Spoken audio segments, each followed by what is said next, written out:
നമുക്ക് ice cream sticks വെച്ചിട്ട് ഒരു യൂസ്ഫുൾ ആയിട്ടുള്ള ക്രാഫ്റ്റ് ഉണ്ടാക്കാം. അപ്പോൾ ഈ വീഡിയോയിൽ കാണിച്ചിരിക്കുന്ന പോലെ ഐസ്ക്രീം സ്റ്റിക്സ് ഒക്കെ ഒന്ന് അറേഞ്ച് ചെയ്യണം കേട്ടോ. നമ്മൾ കുട്ടിക്കാലത്ത് വീട് വെച്ചിരുന്നില്ലേ, ആ ഒരു ഷേപ്പിലാണ് അറേഞ്ച് ചെയ്ത് എടുക്കേണ്ടത്. എന്നിട്ട് ഇതുപോലെ 2 സ്റ്റിക്സ് കട്ട് ചെയ്തെടുത്തിട്ട് അത് മുകളിലുള്ള 2 അറ്റത്തും ഒട്ടിച്ചൊന്ന് കൊടുക്കണം. ഇനി താഴെയുള്ള ഭാഗത്ത് 3 ഐസ്ക്രീം സ്റ്റിക്സ് ഇതുപോലെ ഒന്ന് ഒട്ടിച്ചു കൊടുക്കുക. എന്നിട്ട് അതിൽ സെന്ററിലുള്ള ഐസ്ക്രീം സ്റ്റിക്കിന് മുകളിലായിട്ട് വീണ്ടും 2 സ്റ്റിക്ക് കൂടി ഒന്ന് ഒട്ടിച്ചു കൊടുക്കുക. ഇനി ഈ ഒരു ഷേപ്പിൽ 2 പീസ് കട്ട് ചെയ്തെടുത്തിട്ട് അതൊന്ന് ഹാർട്ട് ഷേപ്പിൽ നമുക്ക് ഒട്ടിച്ചു കൊടുക്കാം. ഇനി നമുക്ക് ഇഷ്ടമുള്ള പെയിന്റ് അടിച്ചു കൊടുക്കാം. ഞാനിവിടെ പേസ്റ്റൽ കളേഴ്സാണ് യൂസ് ചെയ്തിട്ടുള്ളത്.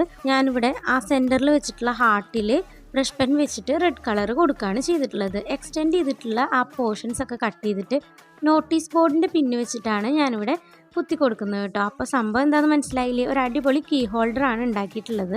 യൂസ്ഫുൾ അല്ലേ? അപ്പോൾ ഇഷ്ടമായാലും ഒരു ലൈക്കും കമൻറ്റും സബ്സ്ക്രൈബും മറക്കണ്ട. ബൈ.